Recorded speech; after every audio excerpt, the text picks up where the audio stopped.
আসসালামু আলাইকুম বন্ধুরা।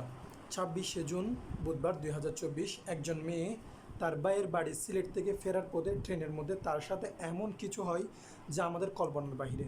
আপনারা এই নিউজটি দেখুন। শাস্তাগঞ্জ থেকে উঠছি, ঠিক আছে। শাস্তাগঞ্জ থেকে আমার একটা বসার পর ওই মেয়েটাও ছিল আমার পাশে বসা, ওই মেয়েটাও বসে ছিল, আরও ছিল লোকজন, আরও ছিল। তো ওনারা যে যার মতো করে চলে যায় আর কি। তারপর দেখলাম যে মেয়েটার সাথে ওরা মানে কথা বলতেছে, মেয়েটাকে ডিস্টার্ব করতেছে। তো আমি বারবার ছেলেটাকে বলছি যে আপনারা এগুলো করতেছেন কেন। এটা দেখার পর আমার অনেক খারাপ লাগছে যে একটা মেয়ে, আমি ঘুমাচ্ছি, আমার ঘুমের সুযোগ নিয়ে ছেলেগুলা মেয়েটার সাথে মানে এরকম, মানে যখন উঠে দেখছি আমি খুব নার্ভাস ফিল করতেছিলাম। চাই ভাইয়া আমাদের শাস্তি হোক।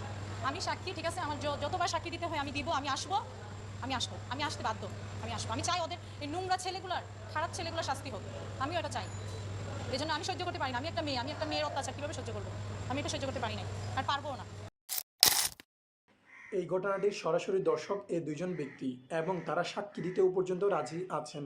কিন্তু এই ঘটনাটির আজকে এক সপ্তাহ এখনও পর্যন্ত ওই চারজনের উপর কোনো ধরনের অ্যাকশন নেওয়া হয়নি। বাংলাদেশ রেল কর্তৃপক্ষ মোহাম্মদ নাজমুল ইসলাম তার একটি বক্তব্যের মধ্যে বলেন, সাধারণত বুল সিগন্যাল, বগি লাইনচ্যুত কিংবা রেল ক্রসিং যথাযথভাবে না হওয়া রেলের দুর্ঘটনার অন্যতম কারণ।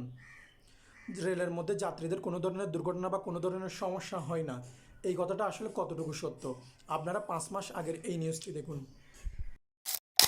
পুলিশ জানায় ষষ্ঠ শ্রেণী পড়ুয়া ভুক্তভোগী শিশুটির বাড়ি ময়মনসিংহ। গতরাতে একাই বাড়ি যাওয়ার উদ্দেশ্যে বেরিয়েছিল।